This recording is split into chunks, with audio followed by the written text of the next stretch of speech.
परमेश्वर की नाम की महिमा हो।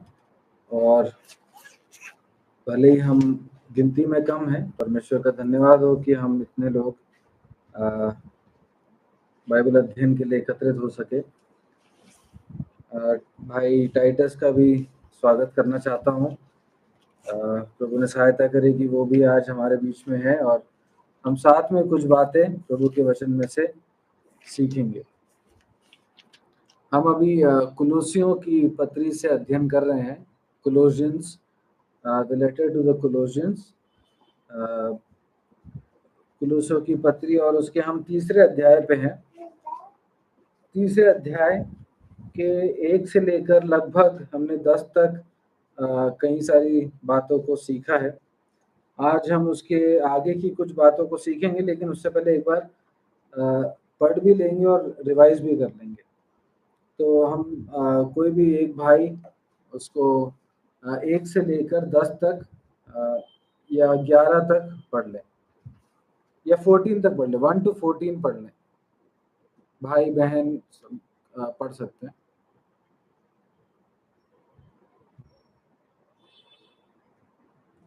कोलोसियंस 3 1 to 14 पढ़ना है। अतः जब तुम मसीह के साथ जिलाए गए तो स्वर्गीय वस्तुओं की खोज में रहो, जहां मसीह विद्यमान है और परमेश्वर की दाहिनी ओर बैठा है। पृथ्वी पर की नहीं परंतु स्वर्गीय वस्तुओं पर ध्यान लगाओ, क्योंकि तुम तो मर गए और तुम्हारा जीवन मसीह के साथ परमेश्वर में छिपा हुआ है। जब मसीह जो हमारा जीवन है प्रकट होगा, तब तुम भी उसके साथ महिमा सहित प्रकट किए जाओगे। इसलिए अपने अंगों को मार डालो जो पृथ्वी पर हैं, अर्थात व्यभिचार, अशुद्धता, दुष्कामना, बुरी लालसा और लोभ को, जो मूर्ति पूजा के बराबर है। इन्हीं के कारण परमेश्वर का प्रकोप आज्ञा न मानने वालों पर पड़ता है। और तुम भी जब इन बुराइयों में जीवन बिताते थे तो इन्हीं के अनुसार चलते थे। पर अब तुम भी इन सब को, अर्थात क्रोध, रोष, बैरभाव, निंदा और मुंह से गालियां बकना, ये सब बातें छोड़ दो और एक दूसरे से झूठ मत बोलो, क्योंकि तुमने पुराने मनुष्यत्व को उसके कामों समेत उतार डाला है और नए मनुष्यत्व को पहन लिया है, जो अपने सृजनहार के स्वरूप के अनुसार ज्ञान प्राप्त करने के लिए नया बनता जाता है। उसमें न तो यूनानी रहा, न यहूदी, न खतना रहित, न जंगली, न स्कूती, न दास और न स्वतंत्र, केवल मसीह सब कुछ और सब में है। इसलिए परमेश्वर के चुने हुओं के समान, जो पवित्र और प्रिय हैं, बड़ी करुणा और भलाई और दीनता और नम्रता और सहनशीलता धारण करो। और यदि किसी को किसी पर दोष देने का कोई कारण हो तो एक दूसरे की सह लो और एक दूसरे के अपराध क्षमा करो। जैसे प्रभु ने तुम्हारे अपराध क्षमा किए, वैसे ही तुम भी करो। इन सब के ऊपर प्रेम को, जो सिद्धता का कटिबंध है, बांध लो।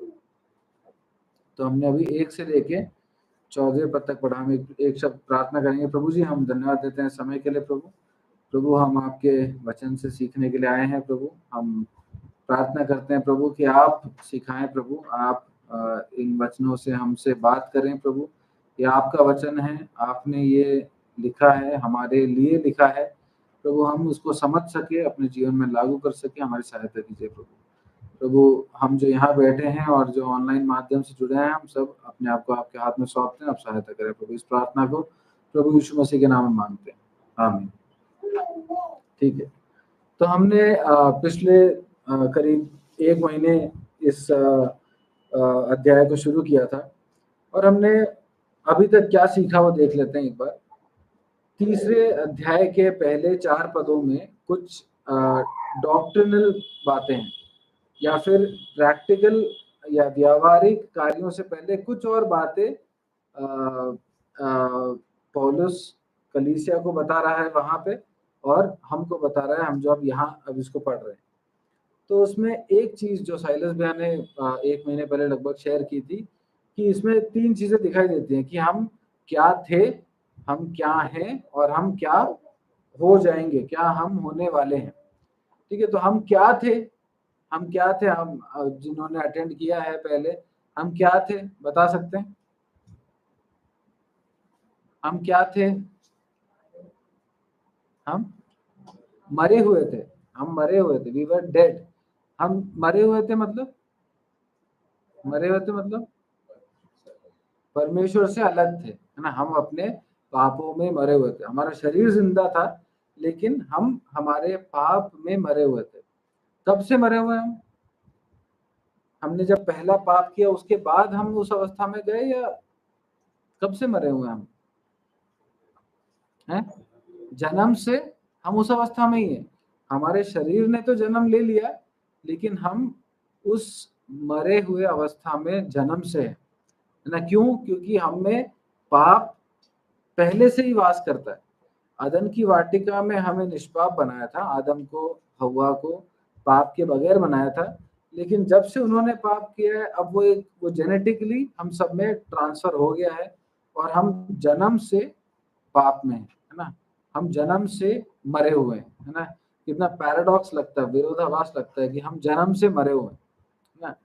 लेकिन इसका दूसरा भाग कि हम अभी क्या हैं, अभी क्या है हम, अभी हम जीवित कर दिए गए हैं, है ना। हम जो जन्म से मरे हुए थे, मतलब हम जो पाप में मरे हुए थे, हमें अब क्या कर दिया गया है? जीवित कर दिया गया। We have been raised with Christ. 3:1 को पढ़ेंगे। अतः जब तुम मसीह के साथ जिलाए गए, है ना, उसका मतलब क्या है? You have been raised with Christ. तुम मरे हुए थे, तुम पाप में मरे हुए थे, और क्योंकि तुम पाप में मरे हुए थे इसलिए अगर हम दूसरे अध्याय के 20 को पढ़े तो तुम प्रभु यीशु मसीह के साथ भी मरे, ताकि तुम मसीह के साथ जिलाए जाओ ना। We needed to die for our sin, we were dead in our sin, we needed to die to our sin, and now we have been raised with Christ, है ना। तो हम जो जन्म से पाप में मरे हुए थे, हम जो जन्म से पाप में मरने के कारण परमेश्वर से अलग थे, हम अब हमारी अवस्था क्या है कि हम प्रभु यीशु मसीह के साथ जिलाए गए हैं। We have a new life, हमें एक नया जीवन दे दिया गया है। जिसने प्रभु यीशु मसीह पर विश्वास किया है ना, कामों से नहीं, या अपने अपने गुड इंटेंशन से नहीं, है ना, हमारी अच्छा करने की इच्छा से नहीं, हमारे अच्छा करने से नहीं, हमारे कर्मों से नहीं, हमारे कुछ नियमों का पालन करने से नहीं, इवन हमारे बाइबल पढ़ने से भी नहीं। हम कैसे बच गए हैं अपने पाप से? प्रभु यीशु मसीह के बलिदान पर विश्वास करने के द्वारा हम अपने पाप से बच गए और हम जिलाए गए हैं। We have been raised with Christ ना। हम पाप में मरे हुए थे, ये पास्ट टेंस था। हम प्रेजेंटली क्या है? हम रेज्ड विद क्राइस्ट है, हम प्रभु यीशु मसीह के साथ जिलाए गए हैं। और एक और बात भैया ने बताई थी कि हम स्वर्गीय स्थानों में बैठाए गए हैं। उन्होंने उसका एक एग्जाम्पल भी दिया था कि जैसे अगर कोई अपने घर का सेंसस लेने आता है तो जरूरी नहीं है कि हम घर के अंदर हो तभी बोलेंगे कि हाँ ये घर के हिस्सा है ना। भले ही हम ऑफिस में हो, लेकिन जो भी घर पे वो बोलेंगे कि नहीं ये लोग भी मेरे घर पे ही रहते हैं, है ना। हम स्वर्ग का उसी रीति से हम हिस्सा, हमारा शरीर भले ही अभी धरती पे है, but we have been raised together with Christ, we have been seated with Christ, and we are in heavenly places now. We are the citizens of heaven. हम स्वर्ग के नागरिक बन गए हैं क्योंकि हम प्रभु यीशु मसीह के साथ जिलाए गए, है ना। तो हमारी पुरानी अवस्था क्या थी? पुरानी अवस्था क्या थी? मरे हुए थे, we were dead in our sins. अब हमारी करंट अवस्था क्या? प्रेजेंट टेंस में क्या है? हम we have been raised up with Christ and we are sitting in heavenly places, we have been seated in heavenly places. अब हमारा फ्यूचर क्या है? वर्स 4 को पढ़ेंगे।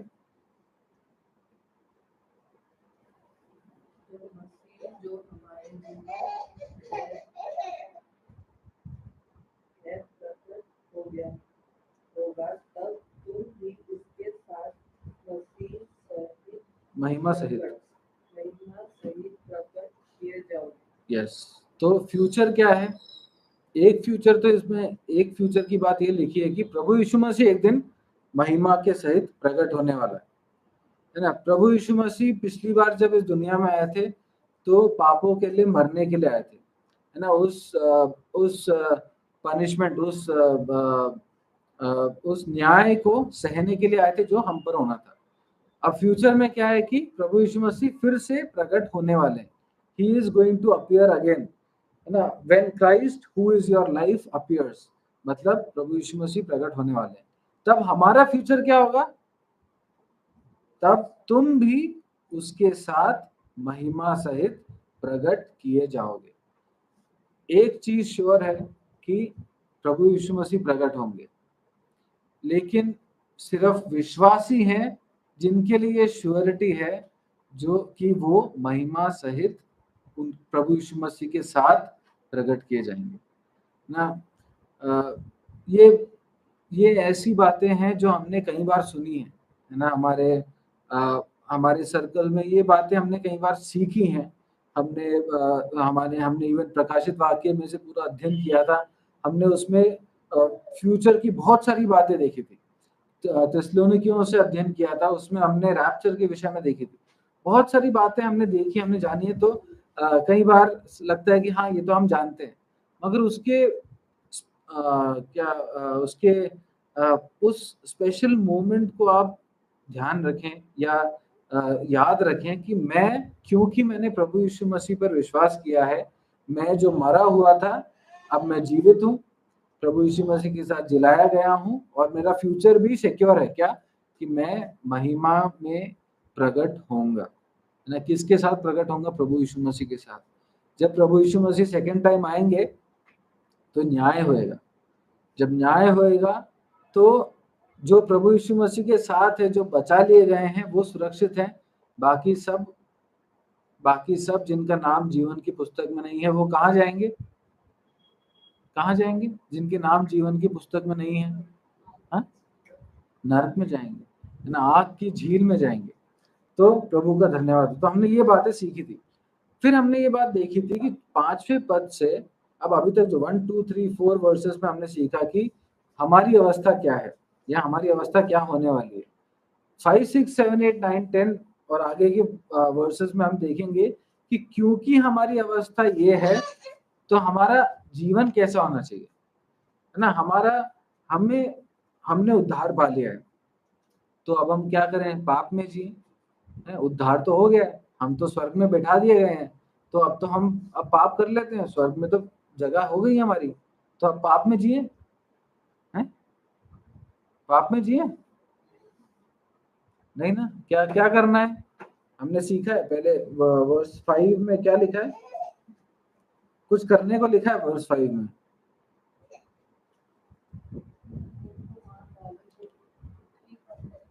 अपने उन अंगों को मार डालो जो पृथ्वी पर हैं। इंग्लिश में लिखा है put to death whatever belongs to your earthly nature. हमारे संसार के हमारा जो नेचर है, हमारी जो आदतें हैं, है ना, हमारी जो संसार का जो हमारा शरीर है, इसकी जो जरूरतें हैं, है ना, उसको मार डालो ना। Put to death whatever belongs to earthly nature, जो पृथ्वी मार डालो जो पृथ्वी पर है। अर्थात अब उनमें क्या क्या इंक्लूडेड है? व्यभिचार, अशुद्धता, दुष्कामना, बुरी लालसा और लोभ, जो मूर्ति पूजा के बराबर है। ठीक है। तो हमने पिछली बार जेम्स ने बताया था कि 5-5 चीजों के 3 सेट है ना। 5-5 चीजों के 3 सेट है। ठीक है। एक तो वर्स 5 में क्या क्या 5 चीजें हैं? हाँ, व्यभिचार, अशुद्धता, दुष्कामना, बुरी लालसा और लोभ, जो मूर्ति पूजा के बराबर है। ये 5 चीजें, ये फर्स्ट सेट है जिसको हमें मार डालना है। ठीक है। दूसरा सेट है 8वें पद में। 8वें पद में क्या क्या 5 चीजें हैं? क्रोध, रोष, बैरभाव, निंदा और मुंह से गालियां बकना, है ना। और इसके बारे में क्या लिखा है? इनको छोड़ दो। ठीक है। इन दोनों में कुछ डिफरेंस है। जो एक तो मार डालने, एक जगह मार डालना लिखा है, मार डालो, है ना, उसके साथ कॉम्प्रोमाइज मत करो, उसको उससे निपटो मत, या फिर उससे तुम क्या कहते हैं उसको, उसको कंट्रोल करने की कोशिश मत करो, है ना, मार डालने को बोला गया है ना, उसको, उससे तुम कंट्रोल करो, उस पर तुम अपने जय पाओ, ऐसा नहीं लिखा है। उसको लिखा है just remove it from your life. क्या है वो, फिर से देखेंगे, व्यभिचार, अशुद्धता, दुष्कामना, बुरी लालसा और लोभ। ठीक है, 8वें पद में लिखा है कि इन चीजों को छोड़ दो। क्या है, क्रोध, रोष, बैरभाव, निंदा, मुंह से गालियां बकना। 8वीं पद की जो बातें हैं वो हमें बाहर दिखाई देती है ना। 8वीं पद की जो बातें हैं, क्या है, क्रोध ना, गुस्सा हमें दिखाई देता है, कोई गुस्सा होता है तो उसका रिएक्शन हमें दिखाई देता है। रोष है ना, क्रोध का भी एक भयंकर रूप है रोष या आक्रोश, है ना। बैर भाव, निंदा, मुंह से गालियां बकना, ये सब बाहर दिखने वाली चीजें ना। आप बोलेंगे 8वें 5वें पद की चीजें ही बाहर दिखती है, लेकिन 5वें पद की जो चीजें हैं वो हम छुपा सकते हैं ना। They can be hidden. Adultery, sexual immorality ना हमारे मन में हो सकती है ना। हम किसी ऑपोजिट जेंडर के प्रति ऑपोजिट जेंडर के प्रति हमें कोई अट्रैक्शन होगा, it can be hidden in our heart, in our mind. ठीक है, दुष्कामना, बुरी लालसा, अंदर ऐसे छुपा के रख सकते हैं। इसीलिए जरूरी है मेरे प्रिय भाइयों बहनों कि उसको हम मार डालें, है ना। छुपा के रखेंगे तो वो पुरानी चीजें वापस आके प्रकट हो जाएंगी, और वो हमारे हमारे जीवन के लिए, और खासकर हमारे इस उद्धार पाए हुए जीवन के लिए बिल्कुल क्या बोलूं, अच्छा नहीं होगा, एक बहुत क्या कम तरीके से बोलना हो जाएगा, वो बहुत एक घिनौनी बात हो जाएगी, बहुत ही एक घटिया बात हो जाएगी। Keeping things hidden is not enough, है ना। मैं पाप कर रहा हूं लेकिन वो छुपा हुआ है तो ठीक है, वो काफी नहीं है, या फिर वो है ही नहीं जो प्रभु चाहते हैं। प्रभु चाहते हैं कि मैं उन चीजों को मार डालूं, है ना। शायद अ, अ, गुस्सा नहीं करता हूँ, है ना, रोष नहीं है, बैरभाव नहीं है, निंदा नहीं है, गालियां भी नहीं बकता, लेकिन मन में व्यभिचार चल रहा है, मन में दुष्कामनाएं चल रही है, मन में लोभ चल रहा है, छुपी हुई है, अभी दिखा नहीं है, शायद 10 साल बाद दिखने लगेगा, शायद मरने के बाद पता लगेगा कि ऐसा था ना। बड़े बड़े लोग हैं जो मृत्यु के बाद बहुत चीजें बाहर आई हैं, मैं विश्वासों की बात कर रहा हूँ। प्रभु सहायता करें, जहां पे लिखा गया है मार डालो, उसको उसी तरह से डील किया जाए। परमेश्वर के वचन में, पुराने नियम में, जहां जिस पाप के लिए पथराव से मारने को कहा था, उसमें इंक्लूडिंग अगर ले व्यवस्था पढ़े तो बीमारी होने से किसी को पथराव से मार नहीं रहे थे, है ना, मगर व्यभिचारियों को पथराव से ही मार रहे थे। वहां पे उस व्यक्ति को मार दिया जा रहा था, यहाँ पे हमसे अपेक्षित है कि हम उस कार्यों को अपने जीवन में से मार डालें, है ना। पौलुस उसको बिल्कुल भी सॉफ्ट करके या उसको एक अच्छे आराम से कर लेना, चलो कोई बात नहीं है, एक बार हो जाता है, चलो ठीक है 10 बार हो गया, मगर ठीक है अभी तुम्हारे पास समय, ऐसा नहीं बोल रहे वो बोल रहे पुट टू डेथ, मार डालो, इसलिए अपने उन अंगों को मार डालो, ऐसा लिखा। प्रभु सहायता करें, हम इन दोनों चीजों को जो हमने पहले भी सीखी थी, जस्ट हम रिवीजन के तौर पे ले रहे थे, कि हम अपने जीवन में जिन चीजों को मार डालना है मार डाल सके, जिन चीजों को छोड़ना है उनको छोड़ सके। ठीक है, उसके बाद 9वें पद को पढ़ लेंगे। एक दूसरे से झूठ मत बोलो, क्योंकि तुमने पुराने मनुष्यत्व को उसके कामों समेत उतार डाला है। अब हमने देखा कि हमारी अवस्था क्या थी, हम मरे हुए थे, पाप में मरे हुए थे। आज हमारी अवस्था क्या है, हम जीवित किए गए, हमारा उद्धार हो गया है, हम प्रभु यीशु मसीह के कारण जीवित किए, हम स्वर्गीय स्थानों में बैठाए गए। फिर हमने देखा कि फ्यूचर में क्या होगा, हम महिमा के साथ प्रकट होंगे। फिर हमने देखा कि क्योंकि हमारे साथ ऐसा सब है, क्योंकि हमारा उद्धार हो गया है, तो हमें क्या करना है, उन अंगों को मार डालना है जो पृथ्वी पर की हैं। हमें उन चीजों को छोड़ देना है जैसे कि क्रोध, रोष, बैरभाव, निंदा और मुंह से गालियां बकना। और अब कहा गया है, अब इन चीजों को करने के बाद it is expected of a believer, है ना। एक विश्वासी से ये अपेक्षित है कि उसने अब उस पुराने मनुष्यत्व को उतार डाला है, because he has put to death and because he has rid himself of many things. It is expected now that he has put off the old self. उसने पुराने मनुष्यत्व को उतार दिया है और अब उसने क्या कर लिया है 10वें पद में, और नए मनुष्यत्व को पहन लिया है। It is a very simple yet very complicated expectation from a believer, है ना। बहुत आसान सी एक बहुत आसान तरीके से पौलुस बोल रहा है कि तुमने पुराने मनुष्यत्व को उतार दिया है और तुमने नए मनुष्यत्व को पहन लिया है। लेकिन इसको करने में, इस कार्य को करने में, भले ही हमसे एक्सपेक्टेड है, ये कमांडेड है हमारे लिए, है ना। ऐसा नहीं, रिक्वेस्ट नहीं है कि तुम कोशिश करो कि पुराने मनुष्यत्व को उतार लो, तुम कोशिश करो कि नए मनुष्यत्व को पहन लो, ऐसा नहीं है। तुमने ये कर लिया है, अगर तुम विश्वासी हो तो तुमने किया है। This is the expectation, this is the command, और तुमने नए मनुष्यत्व को पहन लिया है ना। और ये नया मनुष्यत्व पहनने का एसेंस क्या है, उसका मतलब क्या है? नया मनुष्यत्व को, न्यू सेल्फ को पहनने का मतलब क्या है? 10वां पद पढ़ेंगे कोई?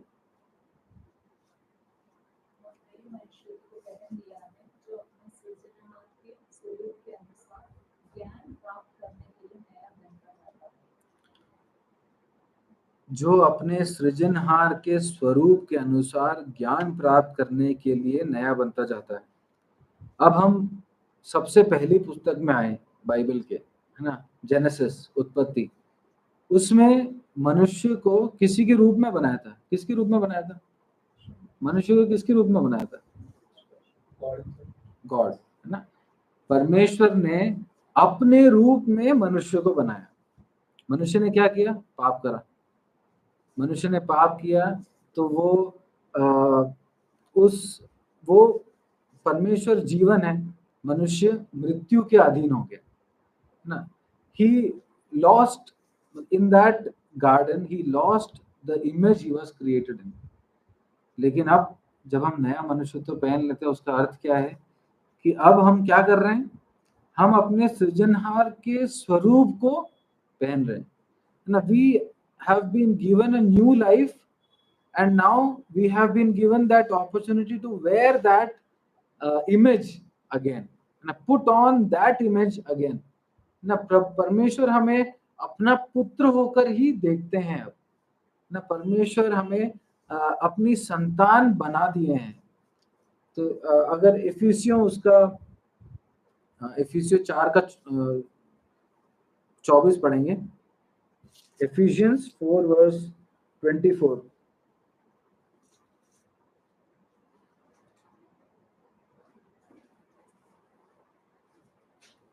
और नए मनुष्य को पहन लो, जो परमेश्वर के अनुरूप सत्य की धार्मिकता और पवित्रता में सृजा गया। नए मनुष्यत्व को पहन लो जो परमेश्वर के अनुरूप है ना, सत्य की धार्मिकता और पवित्र है ना। इंग्लिश में कोई पढ़ लेंगे उसको? Verse 24, Ephesians 4 verse 24। Put on the new self, which is in the likeness of God, has been created in righteousness and holiness of the truth. Put on the new self which is in the likeness of God। और भी version है क्या? Verse 24 same है, Ephesians 4:24 है। चलो मैं अपना version पढ़ लेता हूँ। And to put on the new self created to be like God in true righteousness and holiness। हम जो परमेश्वर के इमेज में बनाए गए थे, हमने वो इमेज खो दिया जब हमने पाप किया। लेकिन जब हम प्रभु यीशु मसीह के साथ जिलाए गए और अब हमसे जब बोला जाता है कि नए मनुष्यत्व को पहन लो, उसका मतलब है you are putting on that new self which is created to be like God in true righteousness and holiness। है ना, सच्ची धार्मिकता और पवित्रता के साथ भरा हुआ वो इमेज प्रभु यीशु मसीह ने हमें पहनने के लिए दिया है। और अगर हम वापस कुलुसियों में आ जाएं, उसके 10वें पद में आ जाए, उसमें फिर क्या लिखा है, जो अपने सृजनहार के स्वरूप के अनुसार ज्ञान प्राप्त करने के लिए नया बनता जाता है। मनुष्य ने जब पाप किया था तो क्या था पाप? बच्चों में से कोई बता सकते हैं, जब आदम हव्वा ने पाप किया था तो क्या था पाप?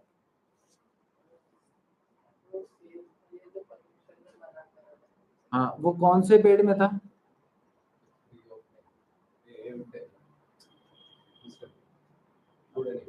Tree of knowledge of good and evil ना। हमने एक बार ज्ञान प्राप्ति के पेड़ से खाकर अपने इमेज को खो दिया था, है ना। लेकिन पौलुस अब उसका ऑपोजिट बता रहा है कि अब तुम सृजनहार के स्वरूप में ज्ञान प्राप्त करने के लिए, ना कैसे लिखा है, सृजनहार के अनुसार ज्ञान प्राप्त करने के लिए नया बनता जाता है। Now we have a new self, जो उस क्रिएटर, उस सृजनहार के स्वरूप में ही है, और जो हमने एक बार परमेश्वर के विद्रोह कर कर ज्ञान प्राप्ति का पेड़ के फल को खाने की कोशिश करी, लेकिन अब सच्चा ज्ञान का सोर्स जो प्रभु है, परमेश्वर है, उस ज्ञान प्राप्ति करने के लिए नया बनते जाने वाला एक सेल्फ, एक शरीर हमें दिया है ना। परमेश्वर के नाम की महिमा हो। हमने जो पाप किया, परमेश्वर ने अपने प्रेम में, है ना, अपने पुत्र के द्वारा उसका ऑपोजिट हमारे लिए करा, है ना। हमें क्या करना चाहिए? पाप किया तो नाश कर देना चाहिए था ना, मार डालना चाहिए था, या आत्मिक मृत्यु नहीं, शरीर को भी मार डाल, मनुष्य जाति को ही खत्म कर देना चाहिए था। परमेश्वर ने अपनी दया में, अपने प्रेम में उस स्वरूप को जो हमने खो दिया था वापस दिया, है ना। उस ज्ञान के पेड़ को जो हमने खा लिया था उसको छोड़कर सच्चे ज्ञान, है ना, ट्रू राइचियसनेस एंड होलीनेस, है ना, इंग्लिश में लिखा है renewed in the knowledge in the image of its creator, है ना, परमेश्वर के ज्ञान को प्राप्त करने का अवसर दिया, एक नया शरीर दिया ना। परमेश्वर के नाम की महिमा हो। और उसके बाद 11वें पद में एक और बात लिखी है ना, दूसरी पहचान, है ना, एक विश्वासी की, कि उसमें न तो यूनानी रहा, न यहूदी, न खतना रहित, न जंगली, न स्कूती, न दास और न स्वतंत्र, केवल मसीह सब कुछ और सब में है। इसका मतलब क्या है? इसका मतलब क्या है? इस पद में क्या कहना चाह रहा है पौलुस? संक्षिप्त में क्या कहना चाह रहा है पौलुस? 3 वर्स 11, सबके लिए है ना। अब प्रभु यीशु मसीह कुछ कुछ लोगों के लिए नहीं है, प्रभु यीशु मसीह सबके लिए है ना, ये एक मतलब। और दूसरी बात, हम सब भी अब एक हैं, हम में कोई अब डिवीजन नहीं है, हम में कोई मलयाली, कोई बंगाली, ऐसा नहीं है ना। वहां पे लिखा है यहूदी, यूनानी, खतना रहित, जंगली, स्कूती, न दास, स्वतंत्र, हम में अब कोई डिवीजन नहीं है। हम जो कलीसिया के भाग हैं, हम सब बराबर हैं। हम बाहर नौकरियों में या बाहर के सोशल लाइफ में बहुत डिफरेंसेस होंगे, लेकिन हम जो कलीसिया के भाग हैं, हम आपस में एक जैसे हैं। हम में कोई बड़ा मालिक और छोटा दास, ऐसा हम में कोई नहीं है। हम में कोई नॉर्थ इंडियन, साउथ इंडियन, ऐसा कुछ भी नहीं है। हम में कोई और कोई भी डिवीजन, ना कास्ट का डिवीजन, ना किसी जाति का डिवीजन, कुछ भी नहीं। हम सब एक समान है ना। और परमेश्वर ने ये सच में एक गिफ्ट की तरह दिया, क्योंकि हम आपस में देखें, हम अपने आसपास में देखें, तो हम देखते हैं कि बहुत सारे धर्म हैं, लेकिन उसमें बहुत सारे ऊंच नीच हैं। उसमें कोई लोग खास हैं, कोई लोग कम खास हैं, कोई लोग बिल्कुल साइड लाइन है ना। हम देखें, जातियां हैं, हम इंडिया ही देखें, अपने भारत में ही देखें, जातियां हैं, है ना, ट्राइब्स हैं, कास्ट हैं, बहुत सारी चीजें हैं जो बांटने के लिए हैं। लेकिन प्रभु यीशु मसीह में क्या लिखा है? केवल मसीह सब कुछ और सब में है। हम सब एक है। हम सब में कौन है? मसीह है ना। हम सब किसके द्वारा बचाए गए हैं? प्रभु यीशु मसीह के द्वारा बचाए गए हैं। हम सब किसकी संतान है? परमेश्वर पिता याहवे की संतान है, यहोवा की संतान है ना। तो हम सब एक कर दिए गए हैं, और क्योंकि हम सब एक कर दिए गए हैं तो हमारी एक रिस्पॉन्सिबिलिटी है। अगर हम याकूब की पत्री निकालें, जेम्स चैप्टर 2, याकूब की पत्री जेम्स चैप्टर 2 वर्स 1 कोई पढ़ लें।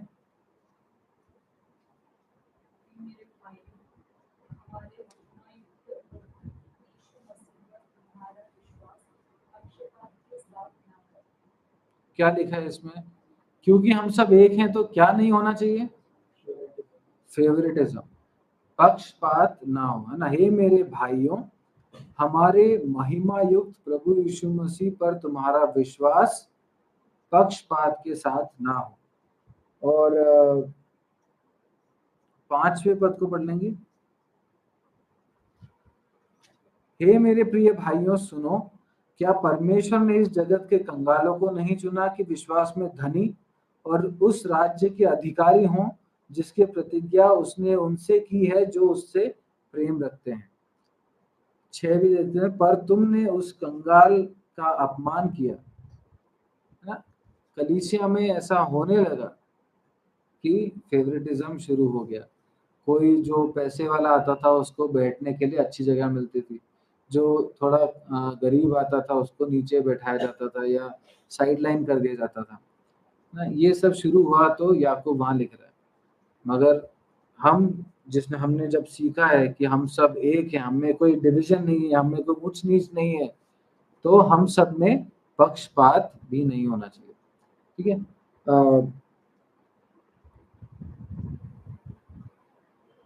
हम एक बात और देखकर समाप्त करेंगे। वापस कुलुस्सियों में आ जाए।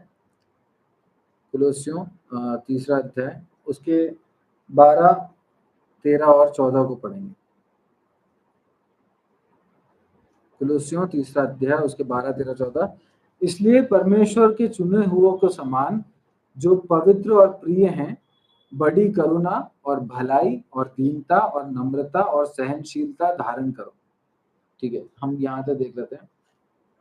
हमने देखा था कि 3 सेट है 5-5 के, है ना।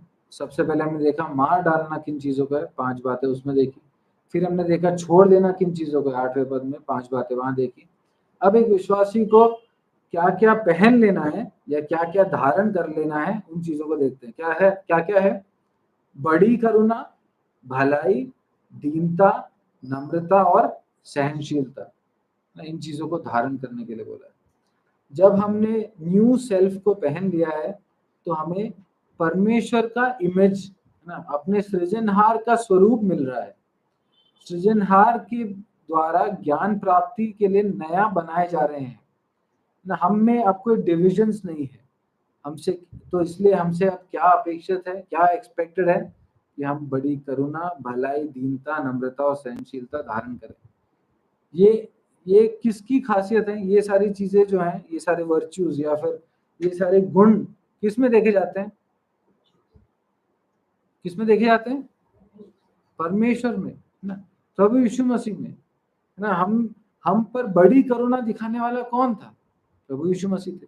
हम पे भलाई करने वाले, दीन बनकर दास बनने वाले, नम्रता के साथ परमेश्वर का पुत्र इस दुनिया में शरीर धारण करके रह रहा था, तो नम्रता और दीनता के साथ रह रहा था। कौन था? प्रभु यीशु मसीह। सहनशीलता कौन है? सहनशील कौन है? प्रभु यीशु मसीह। और 13वें पद में देखा, और यदि किसी को किसी पर दोष देने का कोई कारण हो तो एक दूसरे की सह लो। हमारी सहने वाला कौन है? दोष देने के बहुत कारण है हम पे, क्योंकि हम पाप में मरे हुए थे, लेकिन हमारी सहेली नहीं, सिर्फ हमारे पाप के उस दंड को भी सह लिया। कौन? प्रभु यीशु मसीह। और एक दूसरे के अपराध को क्षमा करो। हम उस पर कोई अपराध का क्षमा नहीं कर सकते, लेकिन हमारे बहुत सारे अपराध क्षमा करने वाला कौन है? प्रभु यीशु मसीह ना, जैसे प्रभु ने तुम्हारे अपराध क्षमा किए गए वैसे ही तुम भी करो। और आखिरी में लिखे इन सब के ऊपर प्रेम को जो सिद्धता का कटिबंध है बांध लो, है ना। आइसिंग ऑन द केक बोलते हैं ना, केक बहुत अच्छा होता है लेकिन उसके ऊपर की आइसिंग या उसके ऊपर का फाइनल जो रखा जाता है वो उसको ब्यूटीफुल बनाता है ना। आइसिंग ऑन द केक, इन सारी चीजों के ऊपर सबसे महत्वपूर्ण बात हम क्या क्या रख सकते हैं? प्रेम। और इन सारी चीजों को रखने के लिए भी बहुत महत्वपूर्ण क्या है? प्रेम। हम सहनशील नहीं हो सकते अगर हम किसी से प्रेम नहीं करते। हम दीनता के साथ किसी की सेवा नहीं कर सकते या जी ही नहीं सकते अगर हमें किसी से प्रेम नहीं है। हम किसी के अपराधों को क्षमा नहीं कर सकते अगर प्रेम नहीं है ना। पहले कुरिन्थियों 13वें अध्याय में पौलुस, उसको एक बार पढ़ लेते हैं। पहले कुरिन्थियों 13वां अध्याय, है ना, प्रेम के बारे में पूरा अध्याय, उसकी पहले 3 पदों को पढ़ लेंगे। First Corinthians chapter 13 first 1 2 3 and verse 1 2 and 3 verse. यदि मैं मनुष्यों और स्वर्गदूतों की बोलियां बोलूं और प्रेम ना रखूं, है ना, पौलुस कह रहा है कि मैं स्वर्गदूतों की बातें कर लूं लेकिन प्रेम नहीं रखूं तो मैं क्या हूं? ठनठनाता हुआ पीतल, झंझनाती हुई झांझ, है ना। क्या होता है ठनठनाता हुआ पीतल? बर्तन अपन पटक देते हैं, अगर अगर बर्तन अपन ने पटक दिए यहाँ पे तो आवाज कैसी आएगी? थाली पटक दी तो कैसे आएगी? एक नॉइस आएगा ना, नॉइस आएगा ना। हम स्वर्गदूतों की बोलियां बोलने और उसमें प्रेम नहीं हो अगर हम में, तो वो एक नॉइस है। It is just a noise, it is meaningless, है ना। दूसरे पद में क्या लिखे? अगर मैं, यदि मैं भविष्यवाणी कर सकूं, है ना, इफ आई प्रोफेसाई, और सब भेदों और सब प्रकार के ज्ञान को समझूं, है ना, मैं फिजिक्स समझूं, मैथ समझूं, इकोनॉमिक्स समझूं, बिजनेस स्टडीज समझूं, मैं बाइबल के सारी मिस्ट्रीज को समझूं, मैं ओल्ड टेस्टमेंट समझूं, मैं न्यू टेस्टमेंट समझूं, मैं गॉस्पल समझूं, एपिसोड समझूं, सब कुछ समझ लूं, है ना, भविष्यवाणी करूं और सब प्रकार के ज्ञान को समझूं, और मुझे यहां तक पूरा विश्वास हो कि मैं पहाड़ को हटा दूं, इतना विश्वास हो कि मैं पहाड़ों को भी हटा दूं, परंतु प्रेम ना रखूं तो क्या हूं मैं? तो क्या हूं मैं? कुछ भी नहीं ना। तीसरे पद में लिखा है, यदि मैं अपनी संपूर्ण संपत्ति कंगालों को खिला दूं या अपनी देह जलाने के लिए दे दूं और प्रेम ना रखूं तो मुझे कुछ भी लाभ नहीं। सिंपल। पॉलुस इससे ज्यादा सिंपल भाषा में और कोई हमें समझा नहीं सकता ना। वापस कुलूसी में आ जाए, सहनशीलता, करुणा, भलाई, दीनता, नम्रता, ना, एक दूसरे के अपराध क्षमा करना, ये सब करना एक विश्वासी का ड्यूटी है, रिस्पॉन्सिबिलिटी है, it is expected of him, क्योंकि वो नए शरीर का भाग है। लेकिन ये सब नहीं हो सकता अगर प्रेम नहीं है। और अगर ये सब करने का कुछ अ, या तो कर लिया या तो ढोंग भी कर लिया तो भी पौलुस पहले कोरिन्थियों 13 में बोलता है कि ये सब कर लूं, सब ज्ञान रख लूं, कंगालों में अपनी संपत्ति बांट लूं, देह को जलाने के लिए दे दूं, फिर भी अगर प्रेम ना रखूं तो मुझे कोई लाभ नहीं, मैं कुछ भी नहीं। प्रभु सहायता करें। हम जब मरी हुई अवस्था में से बचा लिए गए हैं, जिस हमें, हमारा जब उद्धार हो गया है, हमें जब प्रॉमिस्ड है कि हम महिमा के साथ प्रकट होंगे, तो हम ऐसे जीवन को अपने प्रभु के लिए जी पाए। परमेश्वर मेरी सहायता करें। परमेश्वर के नाम की महिमा।